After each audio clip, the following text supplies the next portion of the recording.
Hey everybody, how y'all doing? Thanks for tuning in again tonight with the Locker Room. Got a full crew here of great women in business. And guess what? The big dog, big boy, Bobby Mack. Ray Jack, the third wheel, will be here shortly. And we're going to get it cracking early.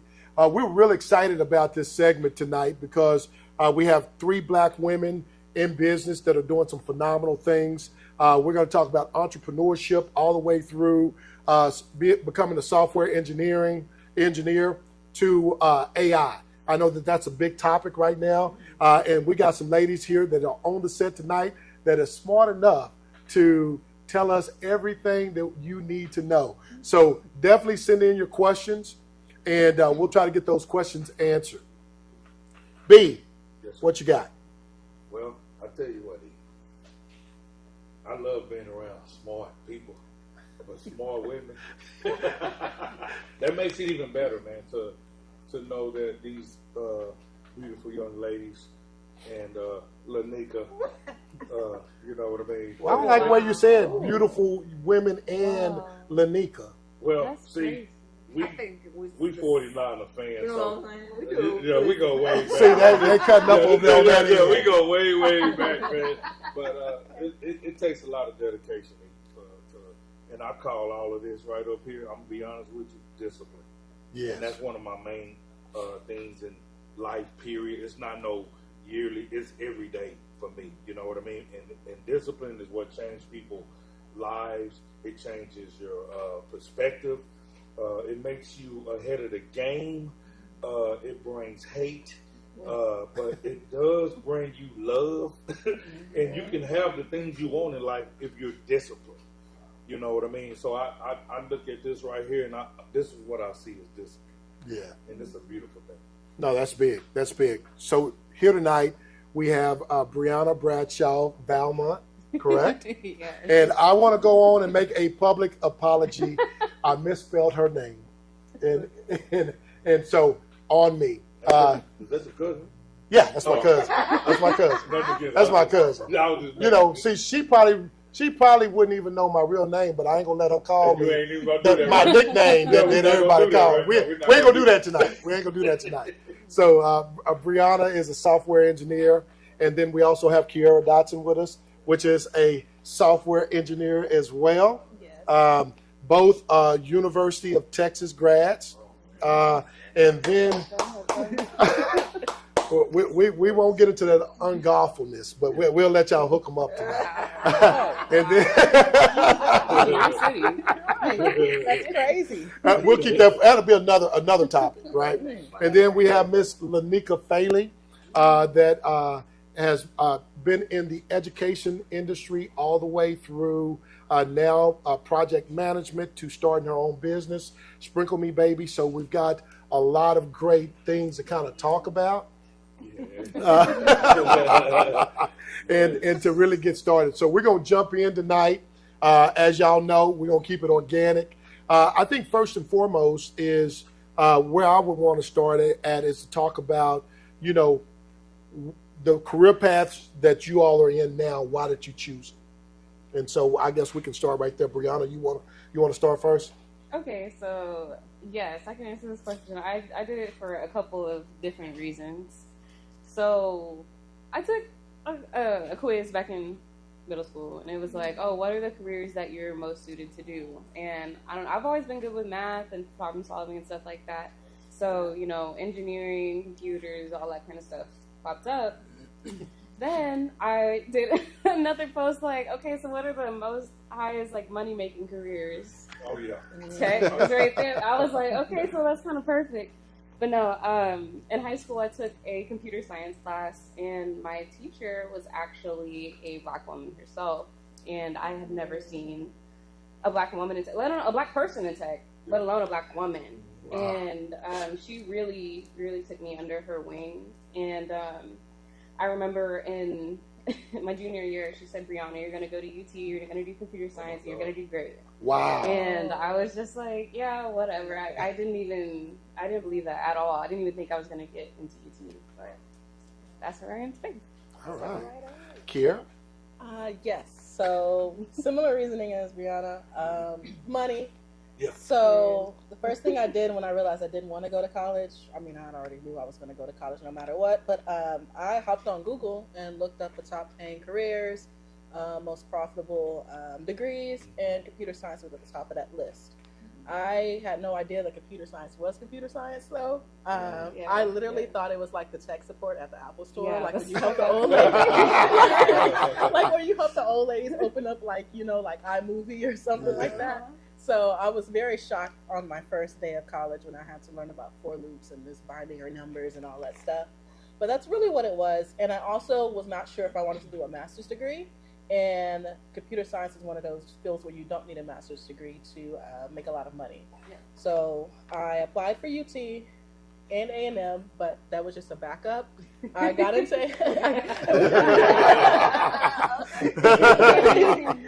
That was a backup. Just in case, but UT had one of the best schools in the world for computer science, so I decided to go there and apply, and I got in. And I'm glad that I did.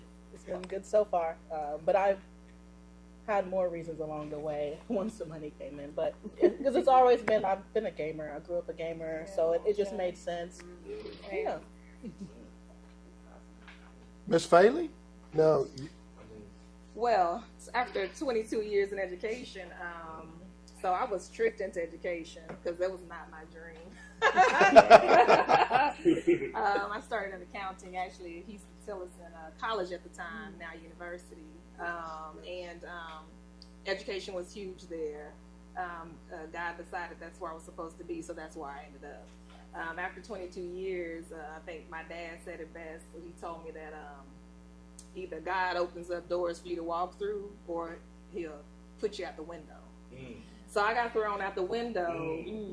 That was my opportunity to start my own business, and things that work out the way that they are supposed to work out. So I found a career in commercial construction as a project manager, which is very similar to being a principal and talking about no black people.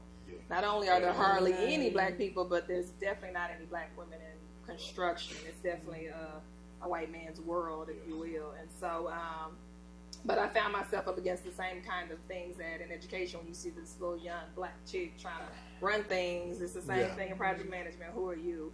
Well, not to know, before I knew it, I understood that me being here was so that I could serve as my own project manager for my own event bus. And so here I am. And so now I'm one business in, two businesses in, one passed on by my dad, high sauce business. Y'all know what it is. And here I am, and I was telling Bobby, it's not for the weak. If you're going to be in, be all in. We had a conversation about AI. AI is my friend. When I tell you, it is rampant everywhere. So it helps me with marketing because I'm not that person. But AI gives you the tools to be that person. And we know that in order to survive in this world, you must be able to use technology. So, shout out to AI. But I really want to and me personally, man, I'm more like a dinosaur. I'm a dinosaur. And to have these beautiful young ladies up here, and I'm going to brainstorm whenever all this is over with and see can they throw me a couple of nuggets to help me out, because I'm all about growth. Okay? So you know what growth means, right? Y'all know what growth means, right? Getting rid of old ways. That's what growth is. I'm all about growth. You need those old ways to appreciate the new or the different. It's like my grandmother told me. We need y'all and y'all need us. That's right. You know what I mean? That's with the wisdom and then with the technology. And I think that's where it's a disconnect. Yeah. You know what I mean? Yeah. We don't always have just UT grads up here. Or not just saying that if you went to college and you did something, it's a disconnect because, you got the old people who really stuck in their ways, and then you got the younger generation like, man, y'all can't learn it. And it's like, hold on, but I need some classes on this. Y'all can snap to this, but we need to unite that old with the new.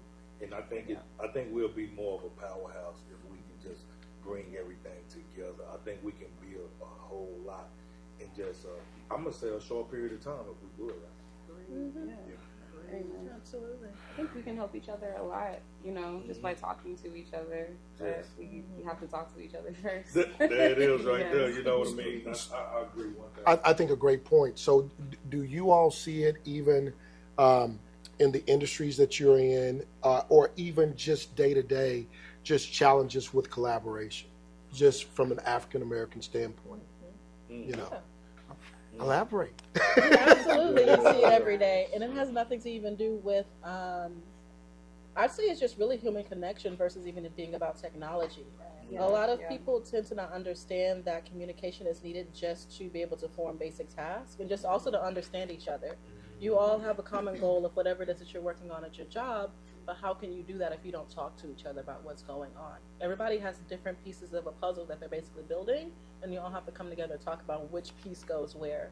And that's just a fundamental level. It's also about building connection in general, as far as just synergy with people and making sure that you are all on the same wavelength of even just community. You don't need to always have to be about something technical or whatever it is related to the business. Sometimes you just want to come in and chat with people, and it just feels good to have that energy and that liveliness. And it also helps to make communication better when it is time to go to the business table and chat about the things that you do need. I love it. No, that's big. That's big. That's Yeah. a great answer. So I think the other piece around that is how do we bridge the gap? Now, us being older, we've been talking to collaboration. I think that we do a great job. Like I still talk to, my homeboys from high school, my homeboys from college, and we don't have any problem with picking up a phone or saying, hey, where we going to meet? And let's go meet. And then we're sitting down and we're socializing, talking, or just having that conversation. What I notice is that once we get to kind of, the Gen Xers and Gen Ys that speaking, in a setting to where flesh to flesh, right? It's kind of problematic, or I don't know how to have that casual conversation. What can we do to kind of break that barrier down? Or is it something that we shouldn't even worry about? To where, guess what? This is just going to be the social function that we move toward. So thoughts, perspectives. I think it's all of our responsibility, honestly. I think that we have to take the time the same way that our grandparents took the time with us. Now, maybe we didn't have technology the same then, right? So what did you do? Well, you made an effort, first of all, to go be in those people's presence. And then, more importantly, you have to show that you're open to that interaction or conversation. I think that we have to remember that it's a scary place. Right, so I'm a middle grounder, right? Right. My son is on this end where technology is what they know, and they're here, right? And this is how they communicate. And I come from a side over here where I know a handshake and eye contact means something, right? It's your word. And so I'm fortunate to sit in the middle to be able to bridge that gap. But at the same time, I know that that's scary for my grandparents and parents, Right. to take that huge leap into way over here. Can't imagine somebody, driving a car for them, right? Yeah. Versus over here, I can't wait to never drive again, Yeah. So I think it's our responsibility to bring that together. But understanding perspectives and where people are coming from and being patient. Absolutely. Yes. Absolutely. So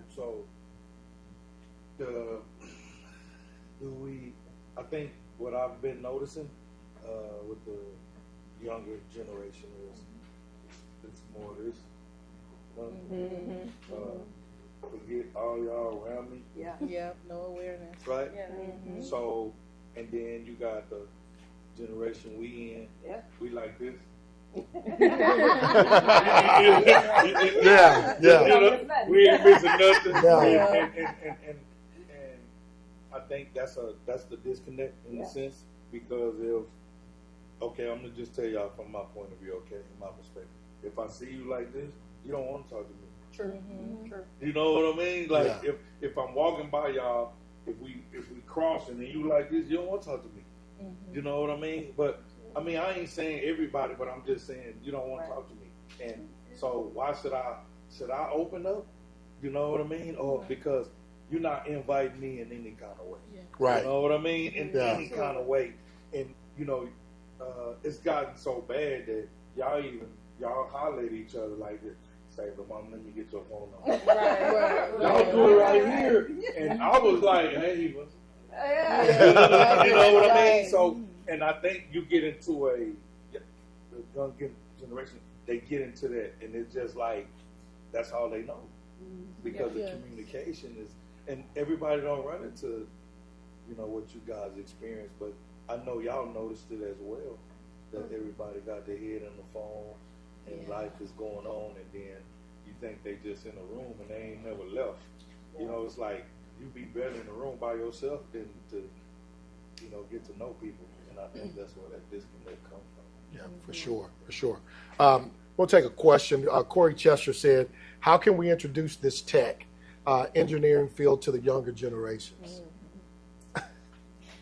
I mean, I think that just starts with showing up, like, in general, right? Like, we have to have these conversations in our household, start talking about technology, because technology is what's paving the future for everybody, not just us that's in tech. It's like literally everybody's being affected by tech right now. So to get them interested, we have to talk about it, let them know that, this is even a conversation to have, this is stuff that we can talk about. And then the more you interact with the younger generation, the more you can find like what's relevant to them. What do they actually care about? Right. Because if you're sitting here, spending all of your time trying to talk to kids about stuff they don't care about, as you just said, like they're gonna they're gonna get on their phone. They're not gonna look at you. They're not gonna pay attention because they don't care. Like you have to present it in a way that they want to actually hear and get involved. And once they have something that they can hold and look at, and they want to tell their friends about it, like that's nice. So, Kierra, I heard you talk about, when you got into this, you were a big gamer. Mm-hmm. So is that what kind of intrigued you to kind of go down the actual pathway of, hey, how do I build this game, or how does it work? What led you to kind of the software engineering world? I could say that. I really like problem solving. I like the challenges from games, and working in tech and software engineering gives me that same type of kick or dopamine hit that video games did. So I would definitely say that. I think that to Brianna's point, relatability definitely does matter, especially with breaking it down with video games. Video games are made from tech. So if you have people understand, okay, like you really like this thing, this is what you could do with it based off of what you're already doing with this on a day-to-day. Imagine you make your own video game based off of whatever hobbies or goals or whatever that you have. And then luckily we live in an age where it's easier to create these things just because of AI. You can go to ChatGPT, Cursor, Lovable, whatever you need to do to actually build a website or a video game, it'll help you to code that up. So you can easily have some type of prototype or something to work with, and they can show their friends it. Like, look at this cute little game I made, and their friends will play it. Who knows? Depending on TikTok and all the stuff that everybody has now, it can blow up. So I want to kind of take a step back. Mm-hmm. So I'm a gamer. I have a thought process of something that I would like to kind of put down and begin to build myself. Mm-hmm. I get on chat, tell chat that these are my thoughts. How do I write code to build this game? Mm-hmm. Right? So then once I build this game, then share it with friends, put it on TikTok, and invite others to play. Yes. Okay, so that sounds very simple.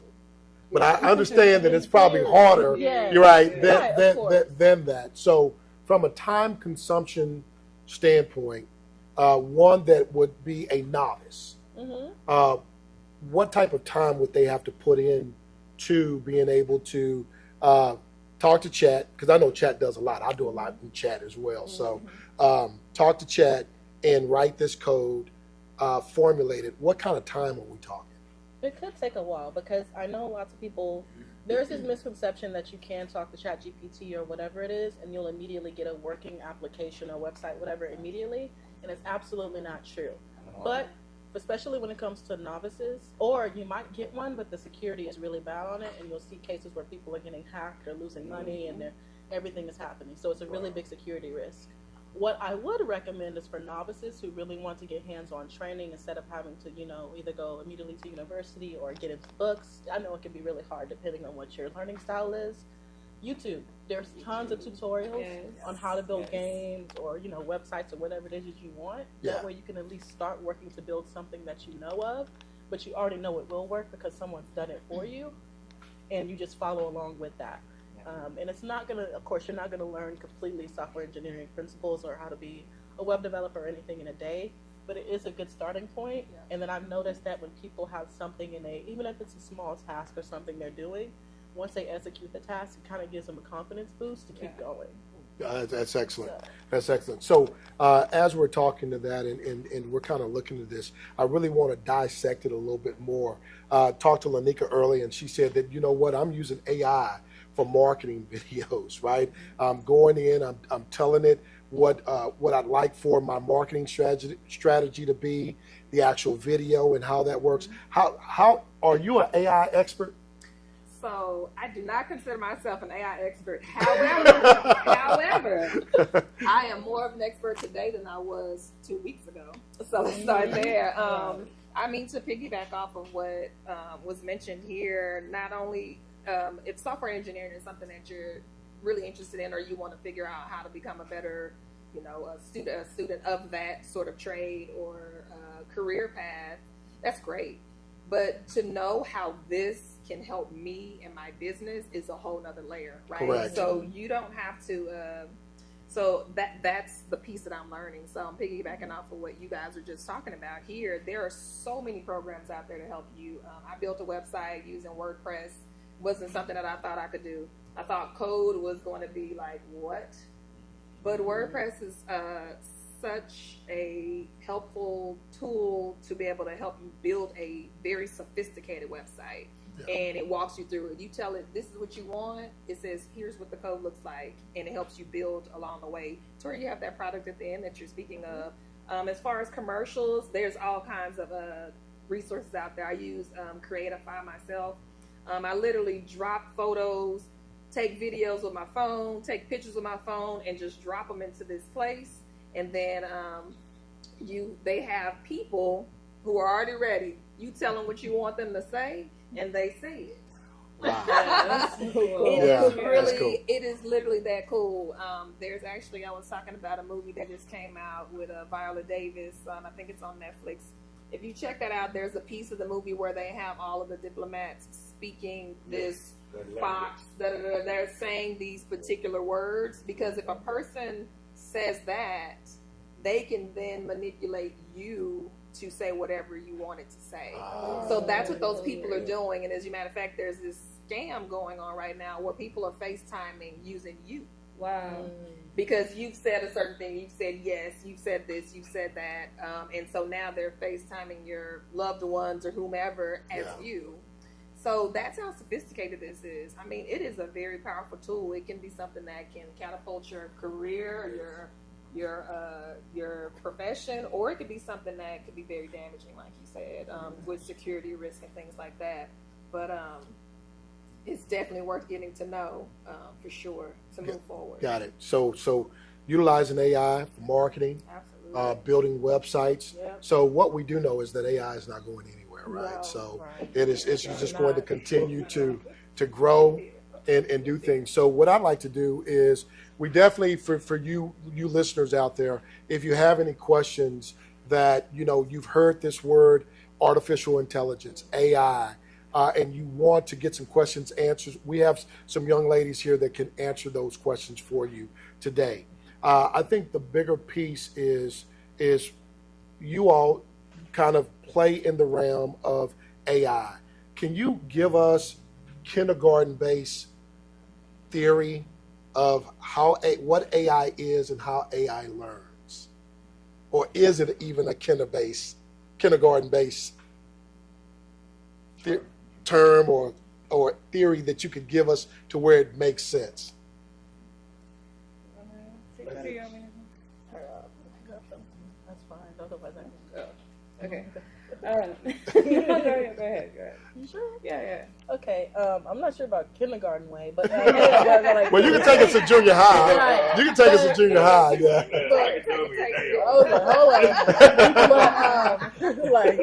I was like, I don't know how to talk about peanut butter jelly sandwiches and like AI speak. But anyways, AI is basically, you can almost think of it as just software that will basically simulate human intelligence. Yeah. there's a few things that it does. It does learning, it'll do decision making, and then also pattern matching.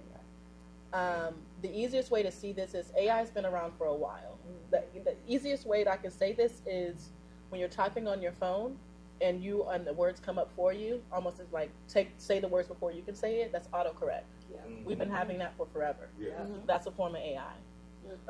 Another good example of this is you see this every day. YouTube, actually, you're on your Facebook, and then also Netflix. The recommendations that you receive. Usually, you go word of mouth. Hey, I watched this movie, and you're like, oh, okay, you saw this. I think you would like this. AI is literally doing that for you because you don't have friends around. It's literally just that simple. Also, video games, especially if you're playing Call of Duty or something like that, where you have to move fast. AI is the one that helps you to calibrate how fast you should be moving when you're walking around and stuff like that. We actually use AI a lot on the day-to-day, and we just don't even know it. Exactly. So also pattern matching, picking out colors, or, actually we help train AI. So have y'all heard about, the caption when you go on a website, you're about to buy something or whatever? Yeah. And it tells you click on like how many roads or dogs or something Yes. like that. Yes. Yeah. Basically what you're doing is teaching AI. You don't even know it. So you're teaching it how to identify dogs. So it's saying, okay, all these people are saying these are dogs. So when I myself go and see a dog, I'll be able to identify that based off of what everybody else has said. And that's a lot of what AI is. We really give it data, which is from either our personal information that we input or either selecting things like in CAPTCHA, and it uses those patterns to make decisions. Even with autocorrect, it's just seen a bunch of, I like to do this, I like to do that.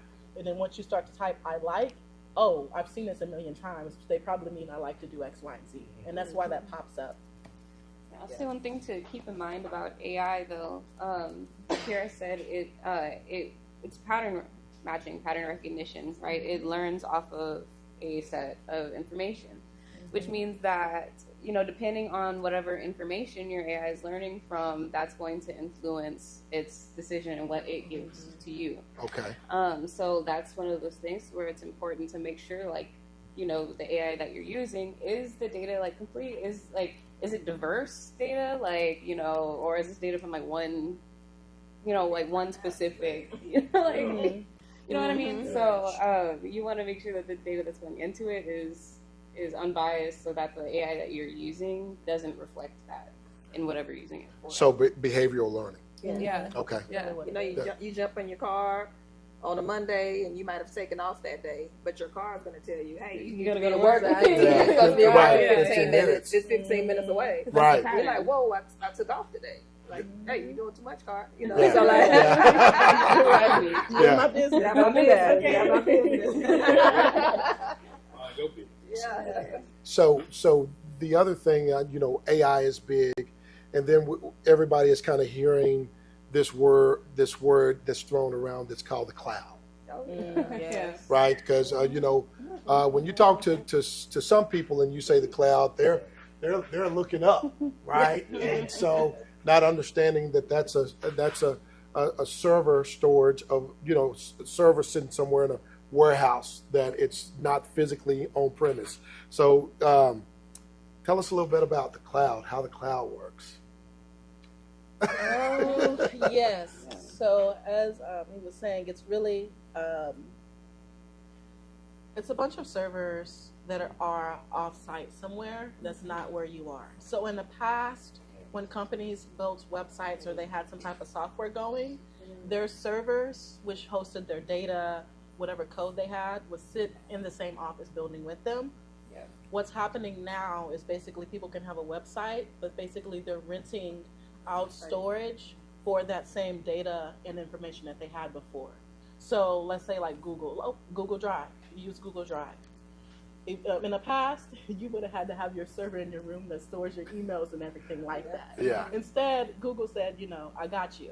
So they actually have it somewhere. It's all over the world. You might have some in Pennsylvania, Nebraska. Yeah. Stuff might even be sitting in Australia. But they basically handle all that for you. That way you don't have to have anything physical in the location that you're at. So that's really what the cloud means. I know it sounds a lot more hectic, but it's just really storage that's offsite. Absolutely. Great job. So, so for you all that are out there and you're hearing the word cloud, don't look up. It's not up in the cloud, right? So, absolutely, those Google Photos. So I guess that's kind of another piece to kind of dive into as well. Is a lot of these young kids today, and they're on what is it? I'm trying to think. God dang it, Snapchat and TikTok and Instagram, IG.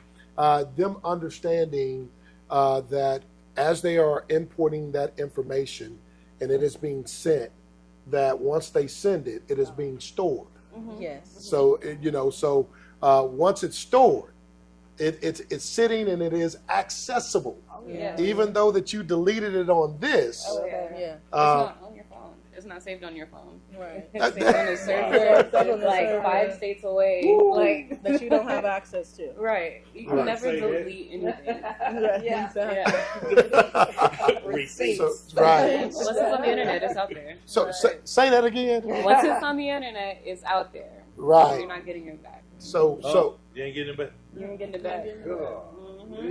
but this is what we also need to understand. So when we're doing certain things, and this is to my young people out there, when we're doing some certain things and you're saying certain things and you're putting or you're posting certain images and you've sent it, and then immediately, if it's going to cause trouble, you deleted it, a court order can go and get that information at any time. So I kind of want to break it down a little bit more to where literally what companies do is they have what they call cold storage and then hot storage. So hot storage, they can pull it immediately. They access the cold storage is that photo that you sent maybe 3 years ago. Right. It's still sitting up there in this archive. So they want to go and they're going to pull it up and say, oh yeah, remember you sent this? And this is the actual code that matches to your phone that sent it. So I need you all to kind of understand how that works, right? So I think it's great that these young ladies can tell you, because you all write code, right, for certain solutions that you're building. So we'll dive a little bit into that as to what that looks like as well. Lanika, now I'm gonna point back to you because being in education 22 years.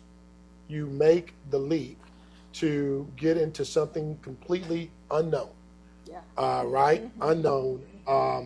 You become a PM that you said that was very similar to a principal, to where, guess what, you're managing, you're making sure that stuff is on time, that they have, that the project is going to be delivered on time, because and under budget. Yeah, because absolutely. So being in that, I mean, how would one go about getting into becoming a project manager? I think you guys brought it up. We literally had a conversation about this. Like, we say there's no black people in construction, but the question is why not, right? And so, or how did you become a PM? Or they think project management is the same in corporate, but it's very different in construction. The concept of managing people on both ends is the same for sure. But the question is, how do you get more kids involved? And so we talked about speaking their language. Yes. And, starting in the household is more of a spark of interest because, if you think about it, my parents could only talk to me about certain things because that's through their experience, their lens. And so when I talk about a responsibility, I think it's any opportunity you have to talk about it to somebody, it's bringing it up to see if they even know, right? Right. Yeah. What is it, having that conversation, going back to talking to people face to face or just in passing, so it's bringing it up. It's helping them understand what project management is and how much money is to be made, and that is for everyone.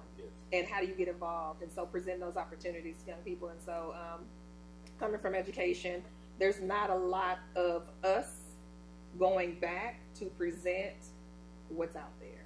Right.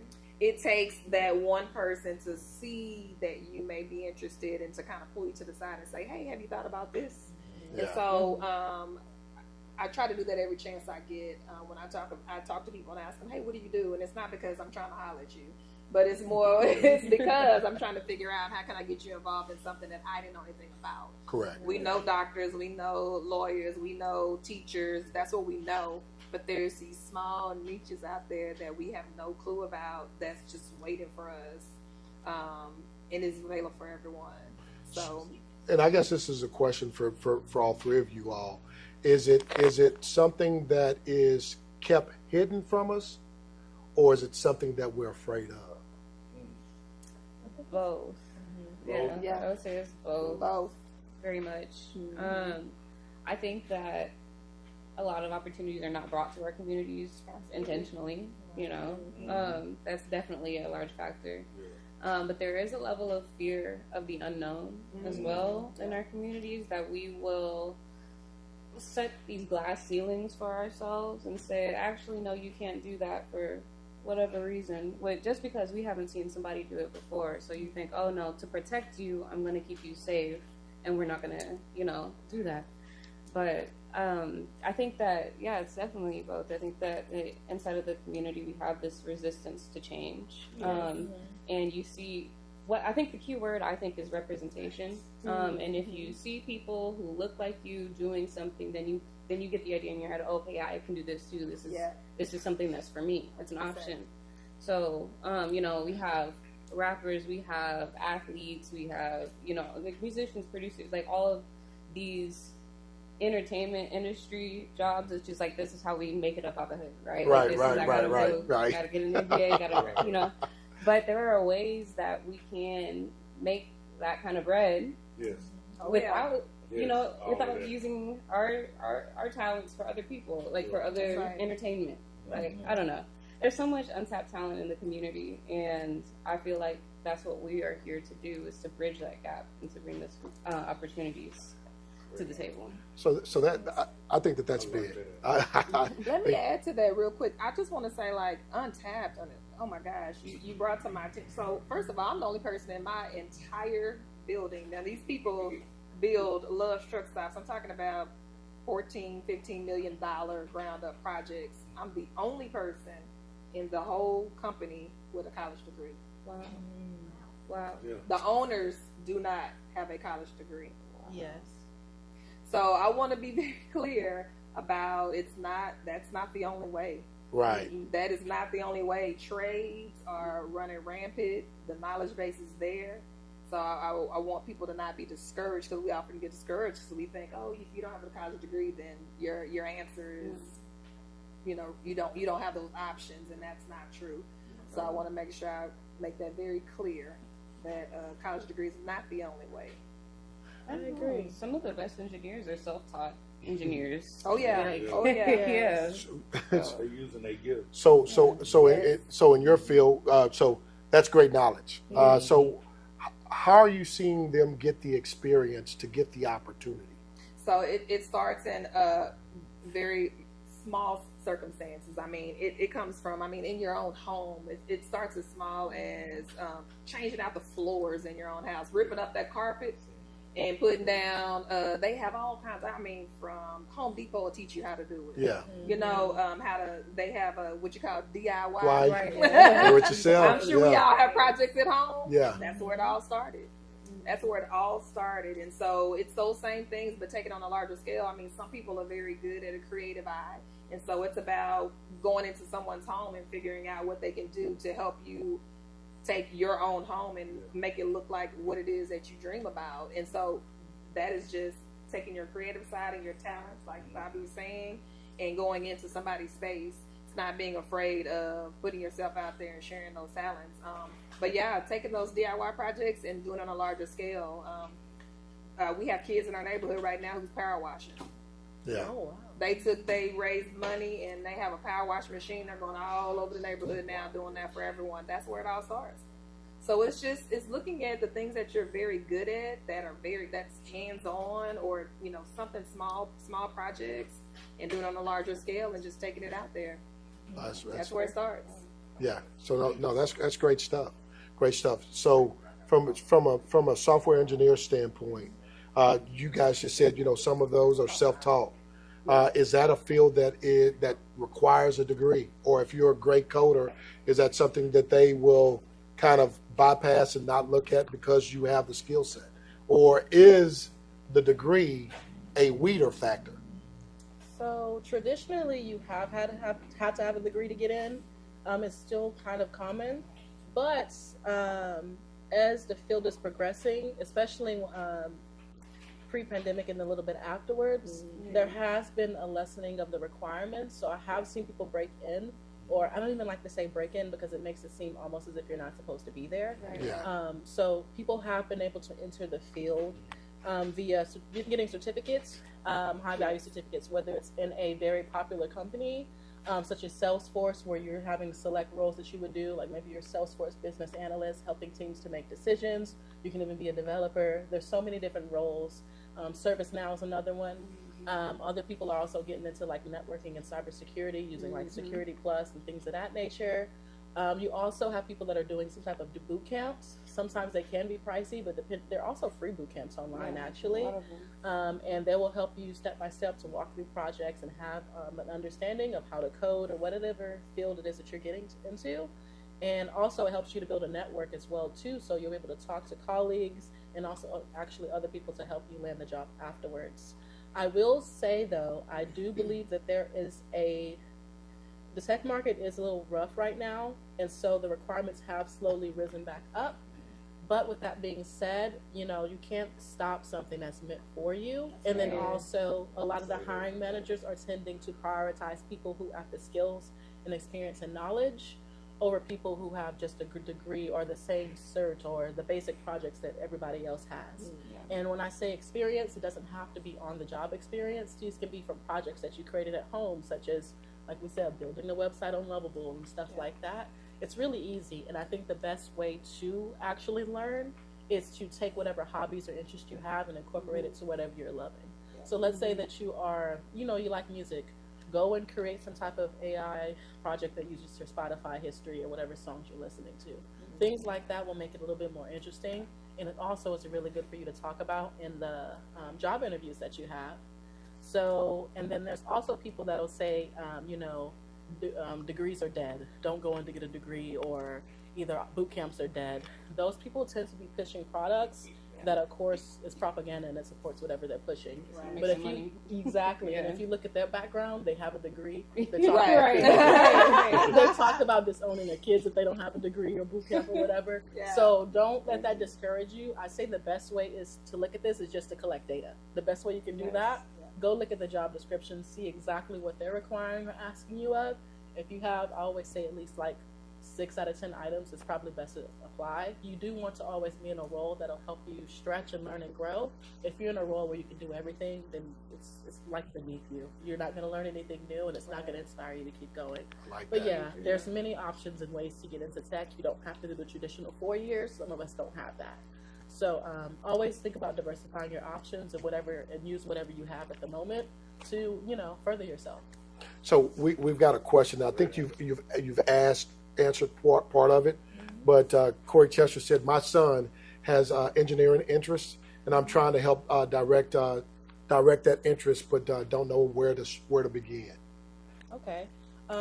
There might be some engineering clubs at his school if he does have that. If not, I would look at some engineering boot camps or summer camps for kids. Those tend to be rampant. They might even have online ones, especially in summer coming right around the corner. I would also recommend him to, of course, go on YouTube, see whatever projects that he might be interested in, such as there's so many different fields of engineering. If he wants to learn how to build a website or cloud engineering or something like that, a really good way is actually to have him watch day in the life videos of whatever job role it is, what he wants to do, so he can almost put himself in the shoes of what he'd be doing on a day-to-day, and that could be actually quite exciting, especially when it's coming from someone that looks like him. And there are more and more Black tech creators that are going on YouTube to show those processes as well. So and then also he might not be able to go on there, but LinkedIn. If you can even just type in engineering or something like that, you might it'll be cold DM, but so many people are willing to talk about themselves and what you do, and that'll be a really good way to find him a mentor. Gotcha. Is he still in school? His son's still in school?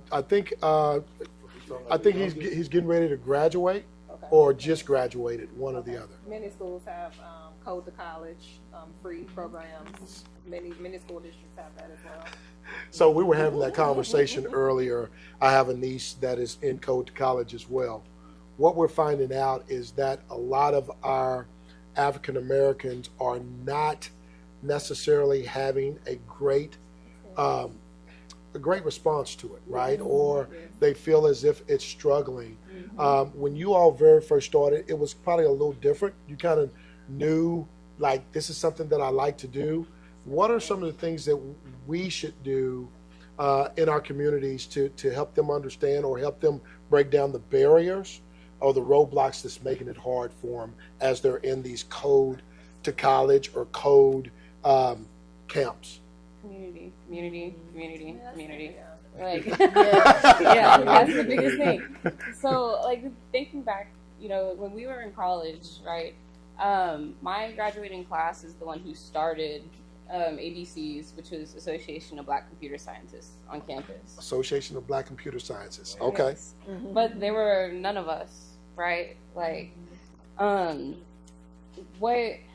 through that experience, I think UTCS was 2% Black. Yes. And there were like 30-ish of us, I want to say, across like the whole department.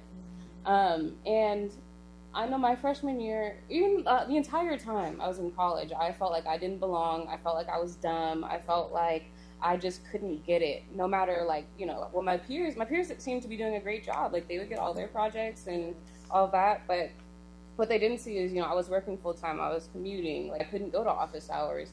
I didn't have an uncle who was a rocket engineer. Yeah. Like, a lot of other groups have communities with people like who look like them, who have done what they're trying to do. In the Black community, we don't really have that. Like, when I was in school, I didn't know you were in cyber, like, until you told me last week. Like, and you've been in it for some years. Yeah, like, almost 3 now. So there's really not many of us. And once I started leaning into my community, that's how I met Kierra. That's how I met my mentors, like, all of that. Then once I started seeing people who did a similar journey, then they could help me. And now I wasn't alone. And now, if I was having problems trying to, I'm debugging the same piece of code for 2 days, like, who can I call? Now I know who I can call. Right. And now they can tell me, oh, this is how I solved the problem that you were having. Okay, well, now I have a new approach. Now I learned something, and now I can shift my behavior moving forward. So to answer your question, community, I think, is the biggest thing. If you are struggling with whatever project you're going through, if you're struggling in a boot camp, if you feel like you're out of place, if you don't belong, you're not smart enough, talk to the people around you. Talk to the people who are doing what you're doing. Chances are you are not the only person with a question. Everybody else just doesn't want to look dumb. Like, that's what it is. So, yeah, speak up, ask your questions, lean on your community. I think that is the age-old question. That's the answer to all the questions, right? So that same concept fits exactly what I'm doing. I was saying having a business is not for the weak. Right. And you have to find somebody who, when they see you, they go, "No, it's not." Yeah. You start to connect through the challenges, and you find your tribe. You find the people who understand the walk that you walk, and they understand where you're coming from. You also have to be willing to open up and be that person, though, as well. Know that you were looking, somebody else is looking, and to extend that hand. Literally met somebody who was talking about nobody would help her start a business. And I was like, what do you mean? And she's like, you're the first person who talked to me about it. I think that amongst us, we feel like there's not enough money to go around. Right. So we try to hold all the knowledge. And we won't share as if there's not enough money for all of us. Oh, absolutely. And there's plenty of money for all of us. And so you also have to know that when you reach out to help someone, it comes back tenfold. Yes. It comes back tenfold. So build that community. It's kind of like what community, but it's kind of like what Elma said. I think it was last year. He said, "Man, people only go six blocks up, That's 6 right. blocks wide, That's right. and they never see the outside, of what they're doing." And you made a great point, but you can't soar without a mentor. And I got to even have one for this. You know what I mean? And it elevates you. You know what I mean? And what I love about it is they don't make you feel dumb, stupid. You just don't know it right then and there. But they're gonna open up. They're gonna ask you the right questions to open you up. And it's like it's like an angel almost. You're like, man, how you know that? And then that's an interesting topic, and now you are growing with them, and now all you are is a reflection of your mentor. That's basically all, because you guys are gonna be, you ladies are gonna be, all of y'all gonna be mentors one day, because your knowledge is needs to go further than just here. It needs to go just miles and miles of the knowledge. And when people see you up here, now you don't understand. It's a young lady, now she feel like she can open up and do what she needs to do, because she see you guys, because we seeing this here. You know, we black, and in so many other ways we are very, very talented. Oh yeah. You know what I mean? You know, and I think y'all please don't stop. Please just keep going. So our director has a comment or a question. Kevin, do you need a mic? Yeah, but I don't have a question. I'm just going to say this. With that question that y'all was answering, when you're young, you get a ball first, and balls are cheap, and that road is paved in gold, but no one wants to put a computer or say, hey, you got that phone in your hand. Besides going on TikTok, show me some information that you can find on there. I don't think we push that enough in the black community as much as we push sports, because you could say, hey, you're going to do sports, but you had to have passing grades. Instead of saying that, say, hey, you can play sports, but you need to have some kind of educational goal in mind, and also give options. I play sports, but I like computers more, you know, and I went that direction. And my old butt, they didn't have that many options that they got today, you know. And I grew up in the wrong time, but I see that same problem with young people today, because they want to go in those directions, but they can't, because they really don't have anybody at home to guide them, because they didn't follow that path. So we out here, the people in technology, we out here, we want to guide you. It's just everybody at the game. And there's nothing wrong with the game, but that's all we at, you know. And, see, can I ask that? Yeah. Because I'm one of them cats that's at the game. I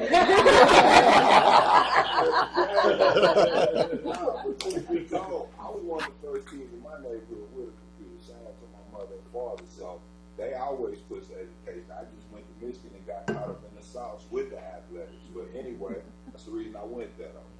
But y'all need to show up on campuses, though, bruh. Don't just say that. You got to meet us where we at. To be honest, you know what I'm saying? I need y'all. If it's a basketball game, one big football game, y'all need to show up with some booths and some information and talk and pull up to these schools, because we don't see enough of this in schools. And I'm hearing them talk about community. That's a major word, man, because y'all are the community. And y'all's voice is needed. And it takes me back to one of the most important things my daddy taught me was smart man ask questions.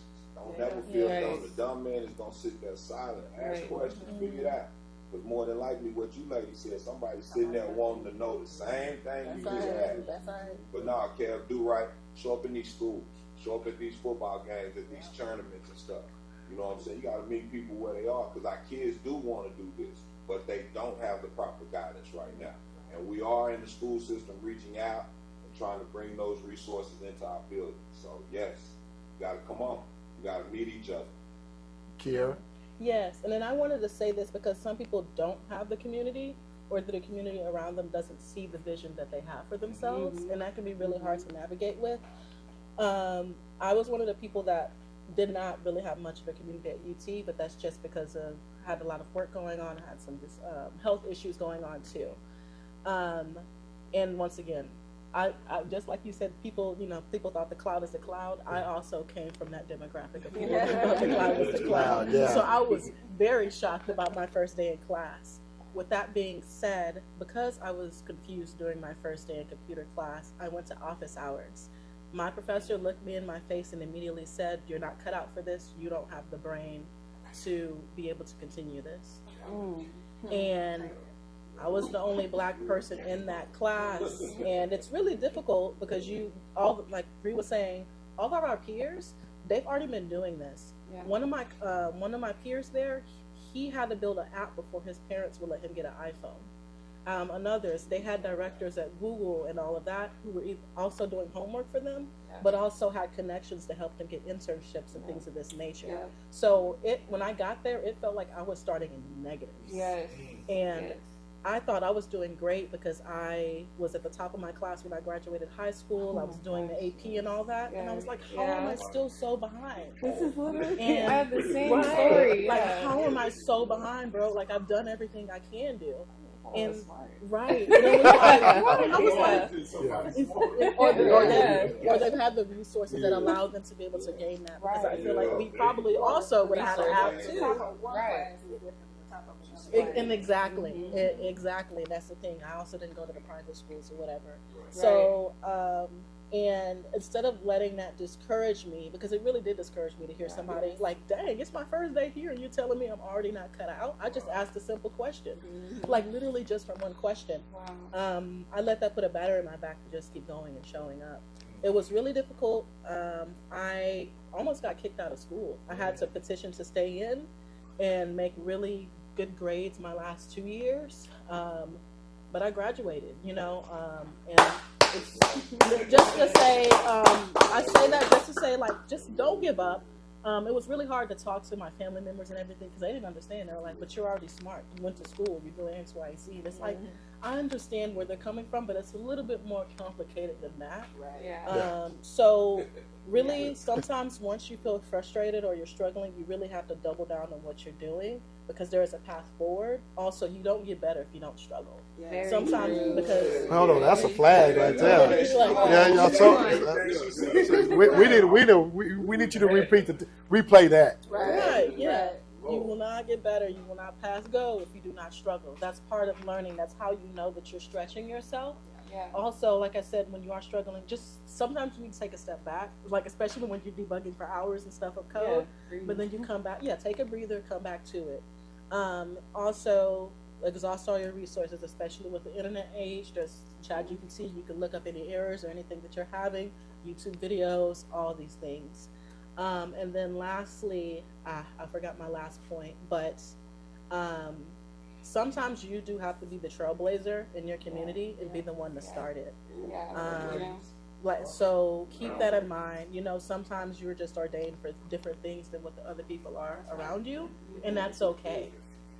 It's really okay. So it's because it can be discouraging to feel like a lone wolf, but sometimes that's just your testimony to help other people keep going. I wanted to add, like, if you do feel like you're less than or not, like comparing to your peers, especially in the world of tech, I had one of my mentors give me this great little talk about imposter syndrome, which is something that I struggled with for a long time, and I still struggle with it. And I think every great engineer or everybody who's good at what they do is going to struggle with some level of imposter syndrome. Oh my gosh, I keep doing that. Okay, do I need to repeat? Do I need to restart? Yeah. Okay. Imposter. All right.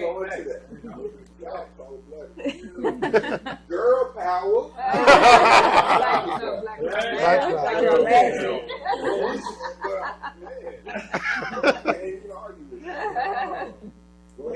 was gonna say is he said all the great engineers are the ones who question if they're great engineers. All the great engineers are the ones who are asking questions, because everybody who thinks that they know what they're doing and thinks they know everything has no more questions to ask. You think you know everything. You good, right? You good, okay?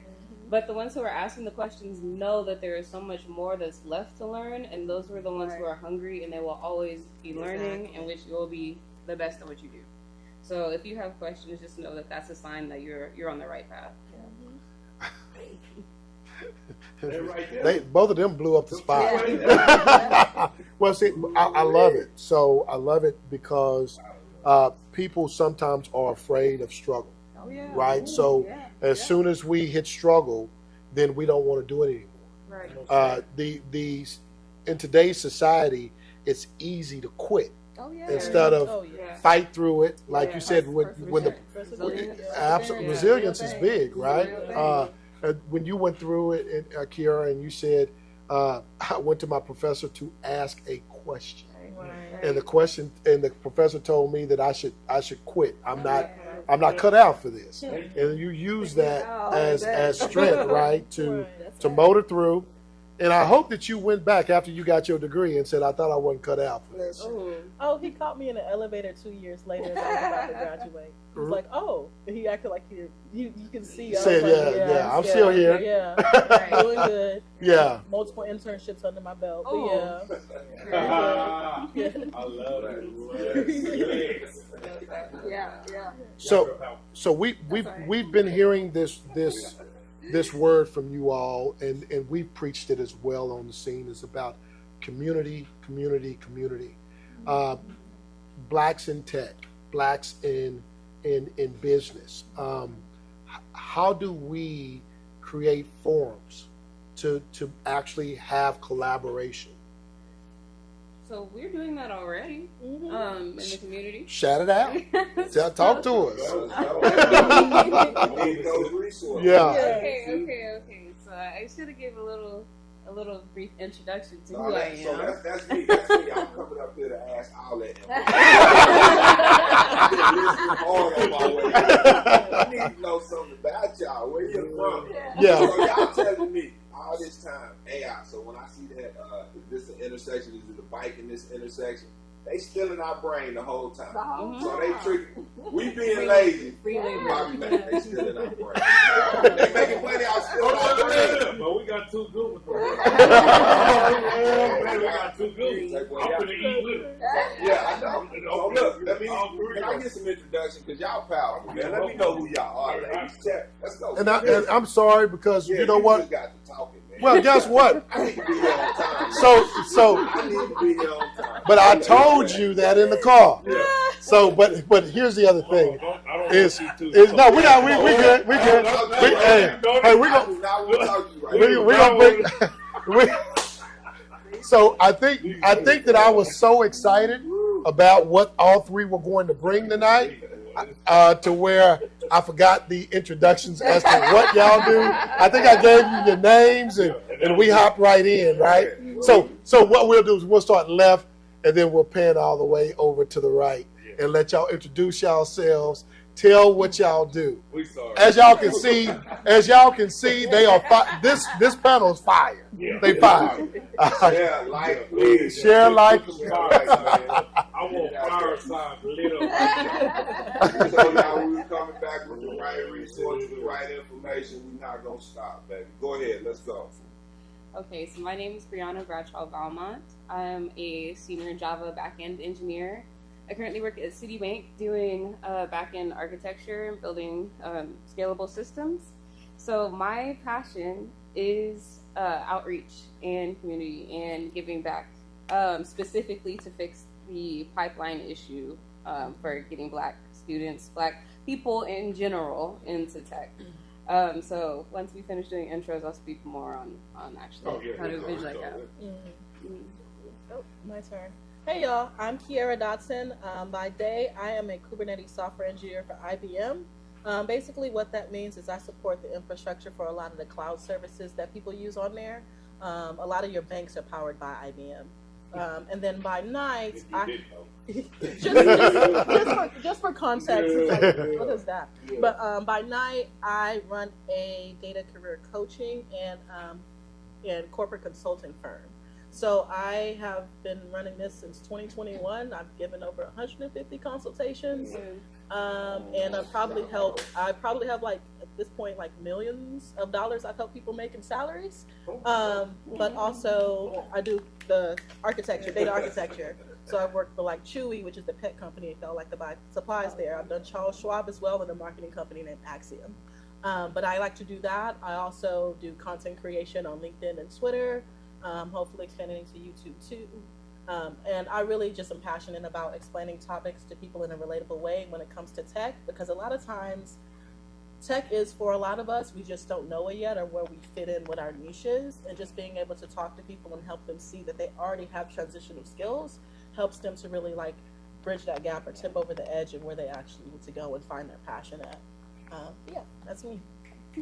Okay, yeah, about that. Hi everyone, my name is Lanika Faley. I don't even know where to begin. Let's see, after 22 years of education, where all of this started, let's start there. My passion, of course, is for teaching and learning, lifelong career. Learning is what I do. I have left education in a sense because I did start my own business that is actually a form of education. So I have a baking event bus that you jump on, and I teach you how to make your own special creation. So it's the joy of baking and love of community, of being able to do that in an environment that's fun and exciting. Very similar to painting with a twist. So you leave with your own little creations that don't look as amazing as mine. However, but we pull up in front of you, you jump on our bus, and we make it all happen. So it's about convenience. That's what we pay for. In addition to that, I have a hot sauce business. My other job, which I like to call my full-time, that pays for all of this, opportunities for me to continue to grow. I am a project manager for a commercial construction company, and my career in education is what taught me to be able to do that. So I manage ground up love truck stops all over the United States, $18 million projects. Planet Fitness, something else you're familiar with. We remodel and build ground up Planet Fitnesses across the United States as well. So, Lanika, would it be safe to say, because we were talking about DIYers, Yeah. are you the DIY, is Sprinkle Me Baby the DIY of culinary? That is exactly what it is.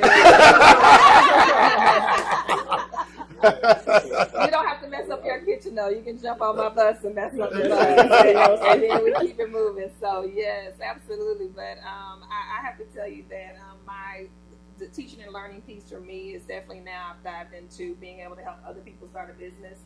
Just where to start, how to even what is the Secretary of State? Why do I even need to do this? How does this help me on my taxes? Everyone should have a business. Everyone should have a business, even if you just want to be a notary. Please understand what we're doing is I have a youth leadership group that we institute through my sorority, aka shout out, hello. And we just literally talked about entrepreneurship. One of the things that we talked about is we were all born entrepreneurs.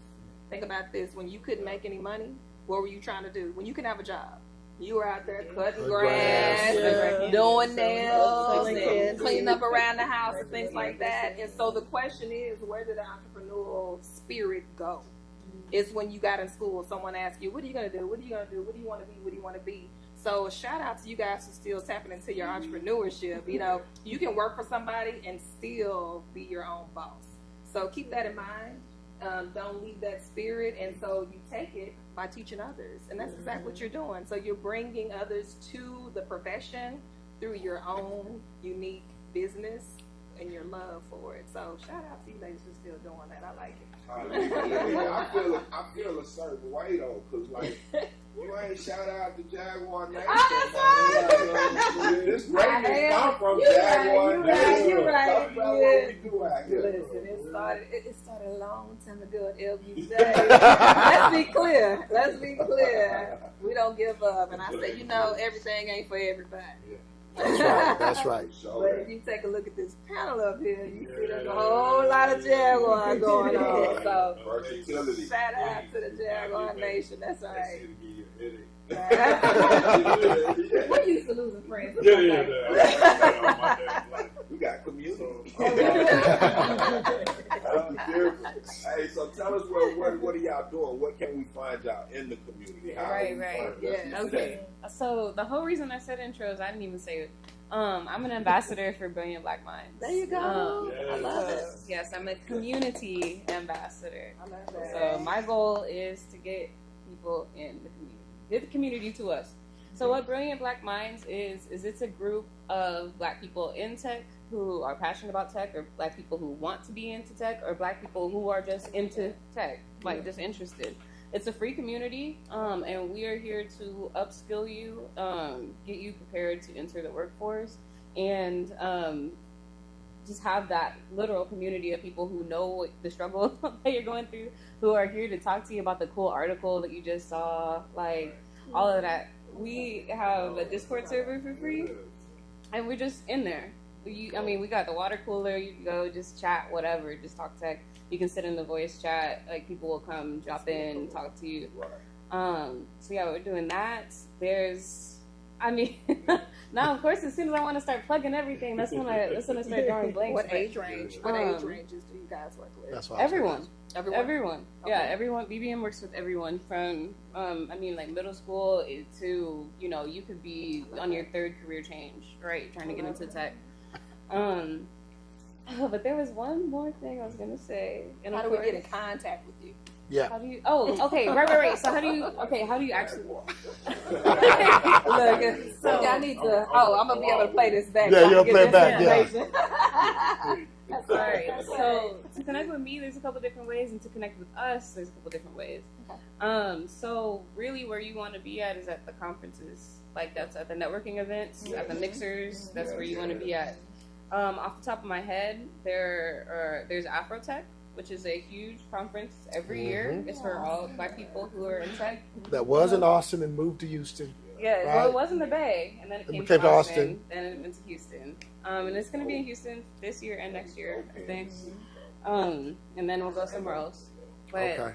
this past year, Afrotech, there were, I want to say it was like 8,000 or 13,000 attendees. Yeah. And the president of the NAACP came and talked to us for the opening ceremony, where he gave the most moving, speech. But he told us that we are the face of the next civil rights movement, Black people in tech, and that's where we are. So we got Afrotech. We have Render ATL, that's in June. Okay. Kierra, you're actually speaking at Render, aren't you? Yes. Yeah. Look at Yes. All right. I be a next celebrity. So look, they asked about social media sites. Jump in with her as y'all give the information, because these dates and these locations, we travel too. So let our people and our followers know where they can see and where they can go find those dates and locations. That information as well. Share all that wealth. Definitely. LinkedIn is the place to be. LinkedIn, and Yeah. That's it. That's it. That's where all those conversations. And Twitter. Yes. LinkedIn and Twitter. That's So where is it's it a happening. specific site if I want to go look up conferences for that right now? What site would I go directly to? Where would I go right now to find this information? In layman's terms, because I'd rather be watching LeBron. I would Google Black. I'm just talking, I'm messing with y'all. Okay, what I would do, I would literally Google Black and Tech events. Like, that's what I would do, and then see what comes up. There's an event called Mixer Cloud that's in Texas. Well, I think they're expanding too, but they're in Dallas. I know the guy, I used to work with him at Google. He made it. It's for Black people in tech to connect with the people, connect locally. But it's in Dallas, Austin, and Houston. Primarily Dallas and Houston. But yeah, LinkedIn. That's where all of their marketing materials and like all of those announcements and stuff like that. That's where it's at. I'm gonna get questions on this and where they can find out all this information. Just to do right, we're gonna have to share some of this good information as well again, probably. Because I get questions about my panel all the time. Yeah. So go ahead. Well, if you're looking to host a birthday party, Yeah, for sure. Let's go. Where do we find you? Let's go.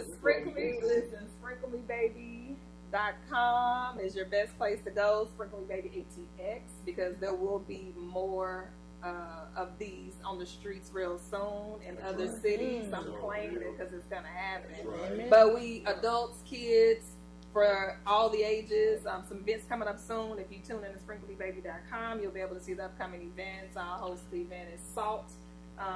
And then also with Crab Kings, doing some collabs with them. So stay focused on that, and information will be coming out soon. So are there investment opportunities in Sprinkle Me Baby?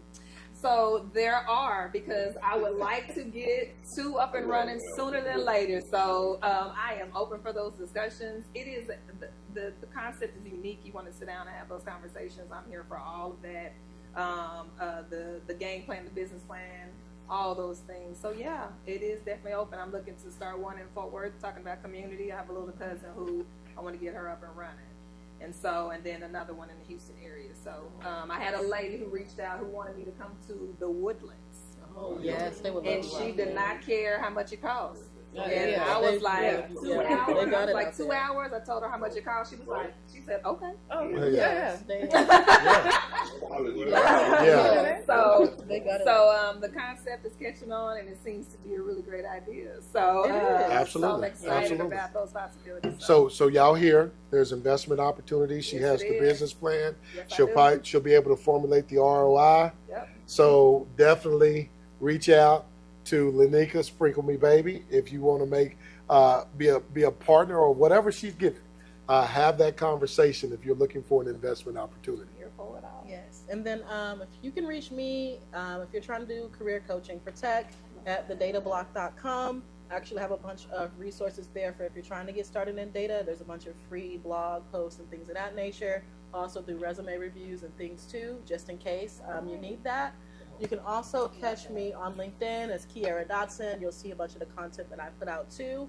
And then also on Twitter as well as I am Kierra D, which is just my name and then my last initial. And then also other conferences you can get into is NSBE. That's the National Society of Black Engineers.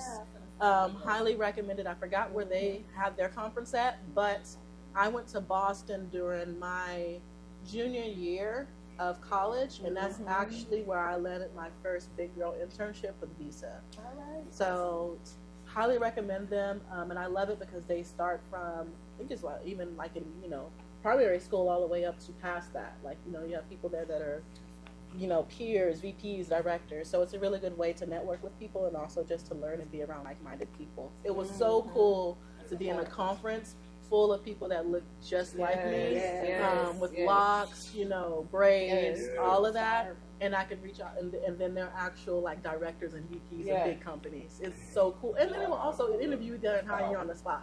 Like it's a great conference. I think it's really cool about like the conferences is like after a certain point it starts to feel like, to me it starts to feel like a family reunion. Yes, You start to see the same exactly. people every year because there's only so many of us, and like I don't know, it feels like to me going to like the conferences like that, it feels like I'm going home almost, like homecoming. Yes, I definitely feel that way too. Because and it's such a shock because you might be the only one on your team or like a few of us in the org, and then you go into a room full of people who understand tech and look exactly like you, but you can also talk about the culture. It's it's such an amazing experience. You can be open Yes, and be Exactly. And the food. They'll have food trucks pop up with soul food. It's great. It's perfect. Yes.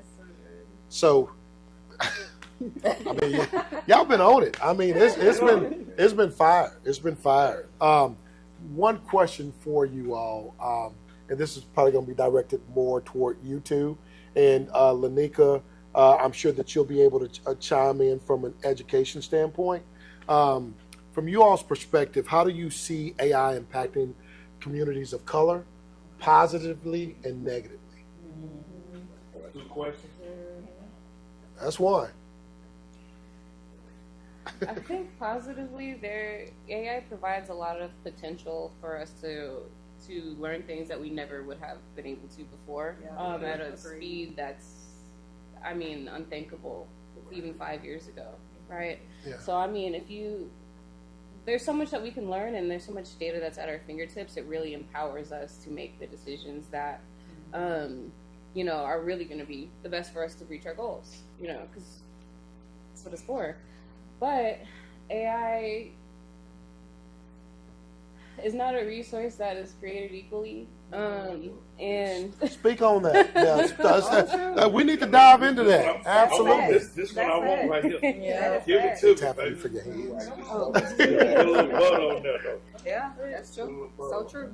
no, it's we're not in the rooms proportionately for the people who are making AI. That's right? right. That's right. And for example, like let's say, like what I was talking about earlier, AI is representative of the bias that it was built on. So when Samsung first created the face unlocks for their phone, it didn't work for Black people because they didn't have Black developers in there testing the technology, and it only worked for lighter complected people. And so, like even with Tesla, I think the driving cars like hit a black person because they didn't recognize them. Yeah. Like so, you know, these tools are not necessarily created with us in mind. And I think that, you know, we would really be doing ourselves justice by making sure that we are in the rooms and that we are included in the conversations so that we can benefit from the product. Gotta get a seat at the Thank table. you. Yes, and yes, AI has provided a lot of risk and opportunity for Black people. I agree. I'll start with the bad, then we'll just end off with the good.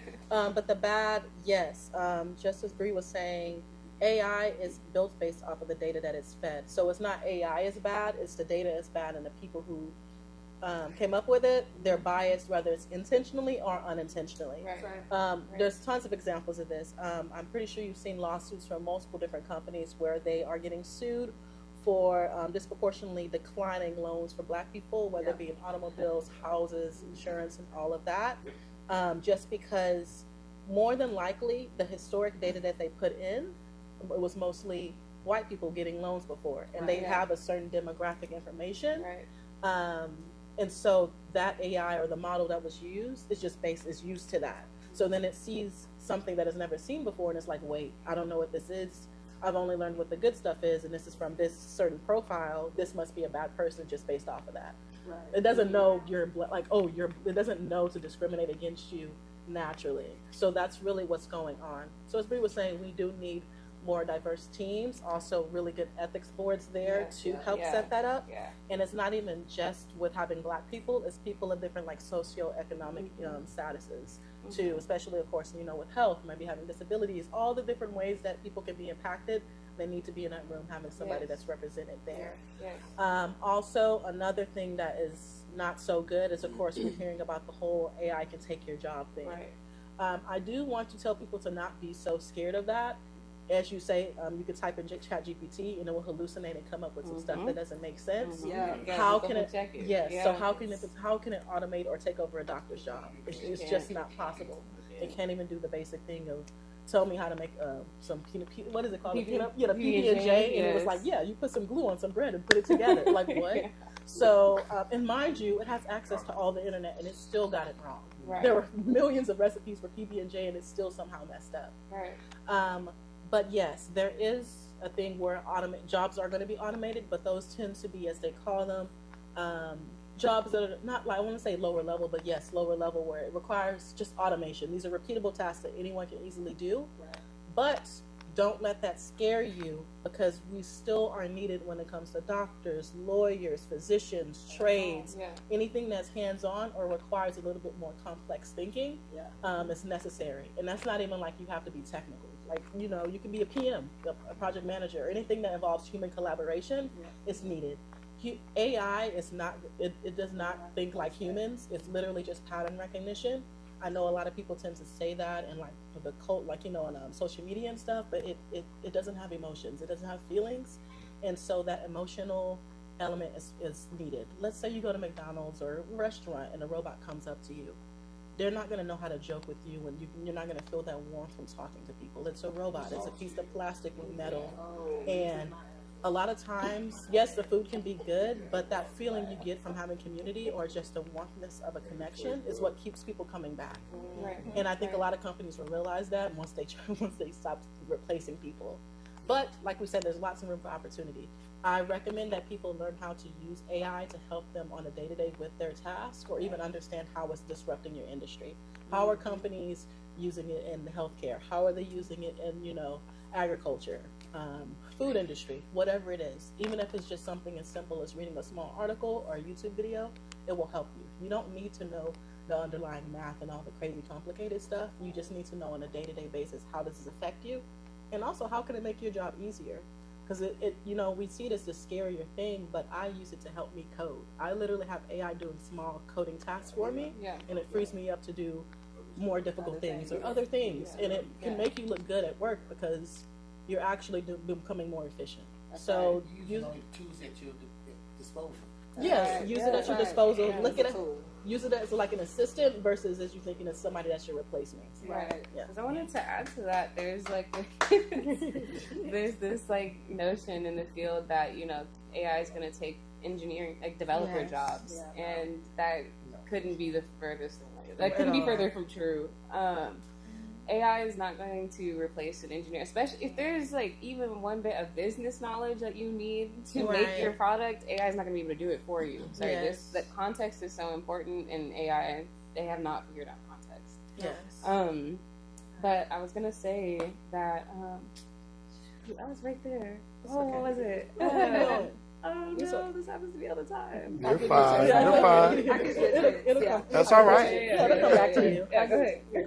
It'll come back. So I think Ray kind of hit on it a second ago, but it's a gift and a curse, right? The one thing we talk about data, crap in, crap out, right? So if the data that's going in is crap, then that's what's coming out. So don't think for a second that it's gonna take your crap and make it a bed of roses. It's not that's not what's gonna happen. So I think my advice or my reminder that I want people to remember, understand, is that AI is just a tool. It's out there to help you become more efficient.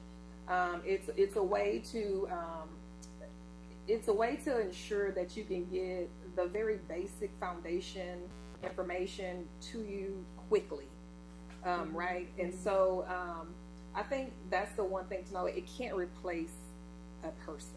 You can't teach the thinking behind the thinking, because it's always taking twists and turns based on what information is being given your way. Think about a conversation that you may have with a person. It started here. The next thing you know, you're talking about the war, and it's like, how did we get here? We was talking about and AI cannot do that.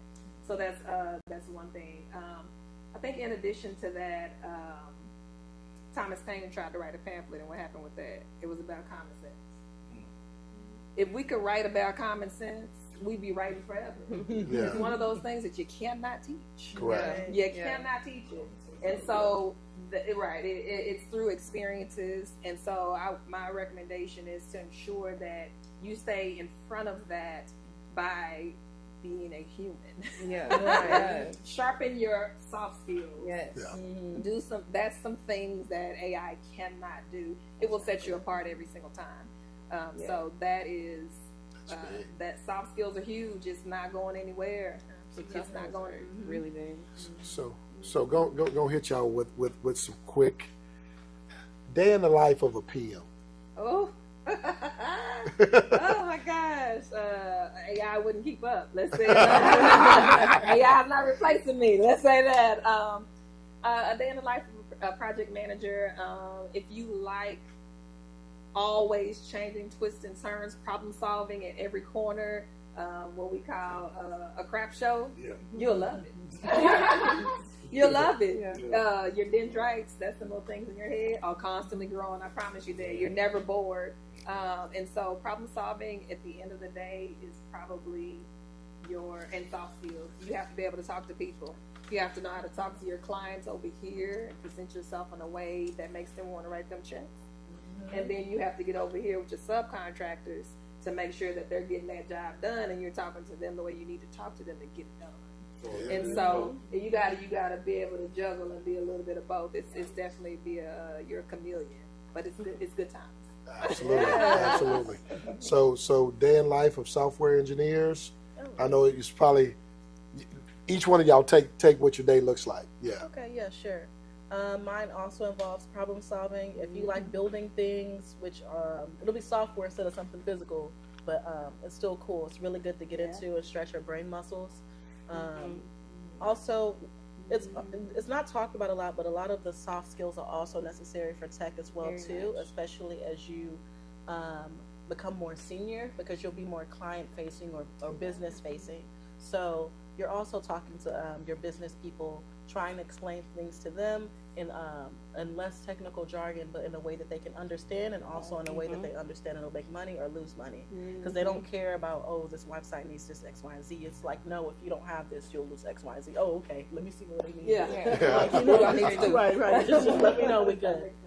That also just soft skills with talking to your peers, because sometimes you might butt heads on how you think you should do things, and somebody else might disagree. But being able to talk to them and bridge the gap and understand each other and just hear each other out can help. You also might just learn something new. You also the easiest people to argue with. Like It is crazy how many arguments you'll hear on calls. Like people be ready to like really throw hands just because they really think that whatever they're coding is better than some other's way of coding. Like it gets nuts. Like you want to bring you want to get your popcorn and all. Like it's insane. Get your popcorn ready. Exactly. But also, if you really like learning and just trying to just to stay on top of things, it's really cool too. There's lots of opportunities to learn because there's always new tools and concepts coming out. There's also really good ways to show what you're learning and speak to people or go to meetups and talk about those things too. Also, to just get more context from other people how are using the same things you're using. It's there as well. Tech is forever growing, so it's no such thing as it's too late. I mean, we had the Industrial Revolution, and now we're in the AI revolution. So things will always change and shift. So you have to be ready for that. You can't stay stagnant. There are many people who have been in the industry for 20 years, but they have 20 years of 1 year of experience just because they didn't really try to apply themselves. They got really comfortable, and they probably just stuck in the same job where they just do the same thing every day. Yep, coasted. Bree, day in the life. Okay, so my day might be a little different from other engineers because my team is in Ireland, whereas I'm in Texas, obviously. So there's a little bit of a time difference. Yes. This morning meeting started at 7 a.m. But normally it depends on your team. The experience of being a software engineer really depends on your team. It is so different. I've been on 5 teams, I think, over the past 6 years, and each experience has been different from the last. So just say that. I'm gonna start with that. Sure. But normally the first half of my day is meetings and stuff, getting caught up, then doing that kind of problem solving piece. If anything was blocking the day before, we talk about that, what I'm working on today, what I'm curious. You learned anything the day before, you can just share it, kind of do like a knowledge sharing thing. That's how my team does it. And then, go through emails. Then it's really time. I have like my deep focus time. It's like right after my meetings, but before lunch is like when I lock in. So that's really like the problem solving part, breaking down my code, breaking down my tasks, and then actually doing that. Then I have lunch blocked out on my calendar because that's a non-negotiable. I'm taking lunch. Look, okay, I'm just saying, especially being black in tech, you're going to have to assert your boundaries. Yes. Be so serious and protective of them because they will try to take them from, like, they will ask you for anything that you can give. And if they think they can, they will. So, no, I'm taking my lunch. And, since I am remote, so it is kind of flexible. So sometimes, if I'll take the afternoon to do stuff around the house and I work at night, or vice versa. But that part is usually just independent coding at this point in my career. Great. So I'm gonna swing and I gotta ask the big question that everybody wants to run and tell their kids about. So entry level start points of the job and kind of max levels. So can y'all along with that education time? What did it take education time? 4 years of college, 2 years, I don't know, 6 years, 8 years with that, with salaries and all that. Start down, you like the money. Yeah. You just like it. Because everybody always wants to know about the money, right? Yeah, they do. Right? No, because it very much matters. because earlier these ladies sat here and they did exactly what I did as I was getting into college was who pays the most. That's right. What degree field pays the most, and that's what I want to get into, right? And take a look at that. And so, but now what we found out is tech has evolved so much to where you're seeing people become multi-millionaires, and those that run companies, they are billionaires, right? Yes. So the true position behind that comes around at what level do I start, and then how do I build my business and utilize my knowledge to get them M's and those B's, right? So, I was listening to Kierra when she talked about, some of the things that I've done has helped people make millions of dollars, right? So I want our people to understand, okay, this is where the entry level is. So when you're over here and you're thinking about going to the NFL, but if that doesn't happen, let's talk about this fallback plan to where if you're working the plan right, then that money looks real good. So entry. All right. So after I got my bachelor's of science in computer science, and my first job out of college, I was making $80K. Good money. Bachelor's 4 years. Mhm. You probably did it like 2.5, 3. You already No, had no, hours no, coming no. out. Would you? Man, what Kierra was saying about like getting to UT and So you went to UT. yes, Both of y'all. both UT went grad. to Okay, UT. Yes. Yes. Okay, let's go. I graduated with a 2.99. My motto was C's get degrees. See Like, what I'm saying? like I was like, I just gotta get through. Sound like you hoop, girl. Like, I mean, it was like any way to get by, right? Like I took my science classes, like I took my ACC in the in between, like in the summertime, because I was like, I know I gotta pass the classes I'm taking here. Like, there's just too much. So, anyways, it's worth it. So the first job was 80. I was on a rotational program at Citibank. So the second year, I got a pay raise to what was it, 90, and third year I got. So we rolled don't. off the program. So let me help you out with something. So what we're gonna do? We're not gonna put all your business in the street. We're gonna put examples out there as a third Okay, year, I thought fourth you were year. asking No. me. Third year, fourth year. What's one can make? Let help you I out. think it depends on what you do because there's a lot of different paths that, I mean, there's really no basic timeline that I could give you. But I would say a few years under your belt, you could probably be comfortable in like the figure mark. Yeah. Okay. Mhm. But if you can't come out of school and handle 80 though, man, you tripping out there. You know what I'm saying? Like, So day in the life, because I see that there's kind of an associate level, and then you're growing, and then you become senior, and so a senior software engineer that's kind of coding and debugging.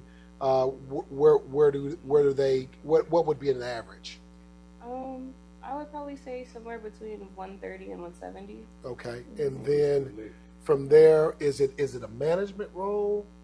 Doesn't have to be. There's Doesn't a have- couple of tracks. Okay, you can the take. pathways that you can take. Mhm. So if I'm looking for the money, what would be my pathway after becoming a senior to make the next jump to get to? If I'm at 170, say I'm making the play to get to 200. So it's not always about the position. It's Yeah. really about your strategy. Yeah. There are people who have been in tech for 10 to 15 years that are still only making 100K. Mm-hmm. So it's very important for you to understand what industry you're in, and then also make a plan on what industries you want to target that will pay that amount of money. Yeah. Gotcha. Because you can be entry level and then make 110, 120. You can be mid level and hit your 150, 175 if you're like a startup or like some type of FANG situation or something that's high paying. So you always want to strategize on where you want to go based off of companies, because every company doesn't make the same amount of money or values engineers or whatever role it is that you have the same. Absolutely. With that being said, when you do want to get to the 200s, from an engineering point of view, of course, you typically tend to be more senior level, staff level when it comes to that, or also your managerial. But like I said, it also just depends on the company, because I have seen manager roles that are only paying you 100K. And I've seen L3s making over 200. Exactly. Yeah. So you just have to be strategic about what you want. Go to a bunch of different tech websites. They have like salaries like levels.fyi, Glassdoor, I think it's ZipRecruiter as well, that has they typically give a breakdown of how much companies will pay based off of the role and then also the level, because people will report what they're making. And that will give you a better understanding of what you need to do or the path you need to take to reach money. Or once you get a certain, you don't even have to be super senior. A lot of people start their own consulting firm where they basically do contracts with companies. and they'll get paid a lot more that way because the company doesn't have to pay benefits for you. You have to pay for your own health care and stuff like that. Yeah. That's a really good way to do that. The cheat code with that is that you can work multiple contracts because technically you're your own business. So you find a contract here that's paying you, let's say they're paying you $60K for 6 months of work or whatever. You can find another contract that's paying you 60, or maybe they might even be paying you 80K because it depends. You can negotiate your range. And if you stack those, that's a good way to make a lot of money. A lot of people are also starting to get into government contracting as well too, where they'll do basically work with the government and fulfill tasks for them. And those, you can make millions that way just because those contracts are huge, especially for minority-owned businesses, which of course all of us are minorities. They set aside contracts specifically for those marginalized groups. And that's a good way to get in. It's a much harder process, but of course the easier way to get in is if you already work within the government and know people, or either you do something called subcontracting, where you work for another government contracting company, and they kind of take you under the wing and you get a cut of their money, and then that's a way for you to get established into the system. And we've got about less than a minute. Can you give me a PM rundown? PM, straight out of high school, because you do not need a degree. You can go straight into any construction company, probably straight out of high school, making about 65, 70. They will pay for you to go to school, and you stick with that 3 to 5 years, depending what your go-getter is. You'll be 6 figures. So y'all heard it here. At the locker room. Free game. So Y'all owe us. Everybody be paying $5.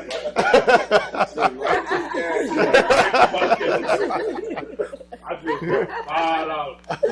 just $5. yeah. So I think it's one of those things to where, one, we want to say we're very appreciative to have you on, and that you all have really gave some great insight. Black women in business and doing great things. I'm probably speaking for my two partners over there. This is probably a segment that we want to come back and revisit as people, because we're going to get tons of questions, right? Okay. We definitely want to make sure that we point people to you all and what you do. And once again, thank y'all for coming and giving us y'all value. Information. Thank you. Yes. It's a great conversation. Yeah. Yeah. Like, share, and I, man, with my little girl, I can't wait to show this. You know what I'm saying? I want her to see this. Sit down with your daughters, man, in all honesty, cut off that TV and watch the game. I love the game or whatever, but sit down and let them see this greatness that we just heard from tonight. This was a blessing. Thank y'all. Y'all make me proud. I'm a girl dad. So, guess what? Thank y'all for watching. Please like, share, subscribe. This is knowledge, and this is free knowledge for you if you are a parent, if you're looking for a career change, if you're looking for an opportunity. These are the type of conversations when we're talking about community and collaboration. These are the type of talks that we want to be able to have. So we want to thank y'all. All right. Thank y'all. Have a good night. We out from the locker room. See y'all. Y'all pray for us. Let's have a blessed week. We'll see y'all next week, though. Locker room. Locker room.